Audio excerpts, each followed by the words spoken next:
So after 30 years, Danielle Harris and Dwight H. Littlle regroup for a new movie called Natty Knocks. First time since Halloween 4. Was it worth it? Let's talk about it.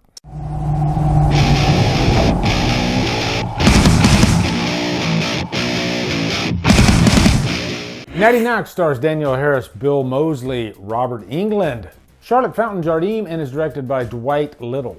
What's up, guys? Welcome to a brand new 2023 horror review. This is a movie that just snuck up on me a couple weeks ago. So, I heard news that, I guess the big news was that Dwight Littlle and Danielle Harris, they were reteaming ever since Halloween 4, over 30 years ago. Pretty exciting. And this movie, Natty Knocks, I will admit right now, the trailer did not look good at all. I thought that was just an old ghost story. Where do you think those stories come from? I don't know. Maybe she's still alive. Kill them from me. What the hell is going on here? Kill them alone. What are you doing here?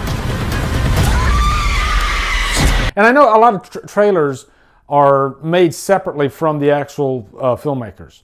Usually some kind of company will make the trailer, edit it together and put it out, I guess they know what the sizzle is to get the audiences in the theaters, or I guess to watch it on VOD. But yeah, there's really no sizzle. It just screams low budget. And it did scare me a little bit looking at this trailer. So I guess I can start off with some good news here, is that the movie is better than the trailer, okay? I can tell you that right now. Is it perfect?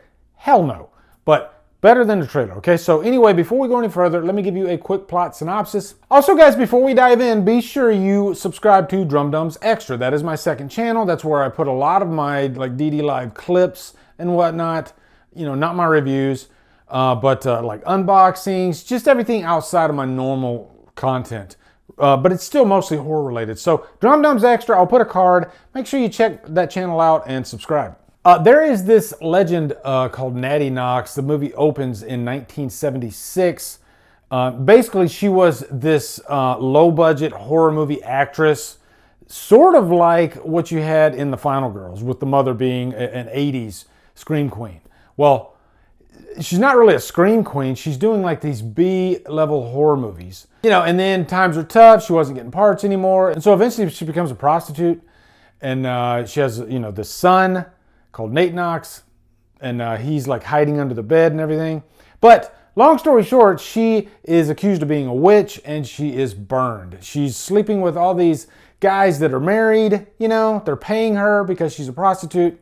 And so they eventually call her a witch, which is kind of thin, especially in the 70s. You're going to call somebody a witch just because they're a prostitute. I mean, there are a lot of prostitutes around in the 70s, and today probably. So then in the present day, we are introduced to our main cast here.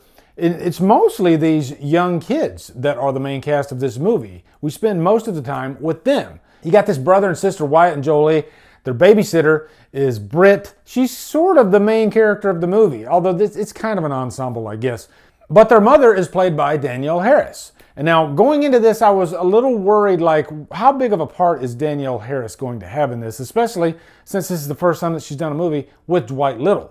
And I can say it's substantial, but she's not the main character at all. Would I have liked to have more with her? Yes.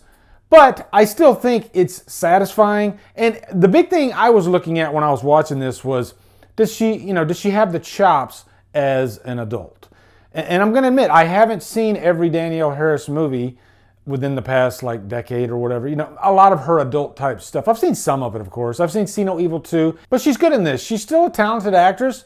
And, I'm not going to lie. I was thinking, man, if they got together, her and Dwight Littlle, and actually made a fair sequel, modern day sequel to Halloween 4, how cool would that be?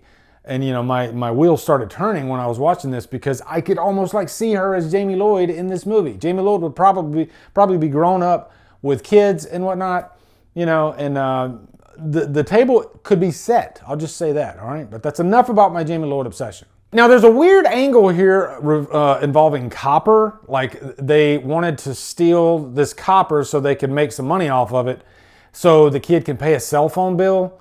That's your story? Okay, we can go with that, though. But eventually that leads them to this house that's occupied by Bill Moseley. He plays this character, Nate, who is the son of Natty Knocks. But the thing here is that he was rumored to have died in 2008. And this is all stuff that's established early. So this isn't like some big twist reveal in the final act. No, this is all established pretty early. I'm not going to give you like spoilers or anything.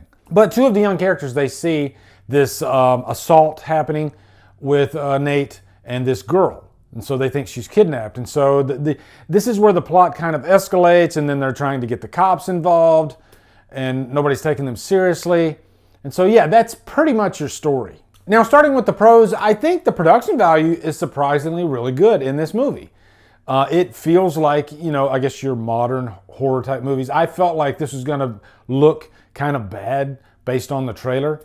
But that was a nice surprise, actually. Especially in a lot of the scenes where it's like, you know, at nighttime. This movie is set during Halloween, which is cool. There are a couple of nice little nods to Halloween 4 in the movie that you'll definitely spot if you're a fan of that movie. But the cinematography is gorgeous. I would welcome Dwight Littlle to come back and do a Halloween movie. Why not? Now, I guess the last pro that I have for this movie is luckily the final act is the best part of the movie, as it should. And there is a nice twist in this movie at the end that I really dug, but it kind of bummed me out because I think there could have been a lot more potential based on what they did with this final act. I don't know, just some story decisions I would have liked to have been dealt with differently. Now, let's get into the cons, because this movie's definitely not perfect at all. And it is kind of tough to get through in the first, like, 2/3, you know? I wouldn't say it's, like, boring, but I had a hard time really getting invested in these characters. I think, first off, there's too many young characters in this movie. If you remember back to like Halloween 4, you had your core characters there, but they were all separated quite nicely.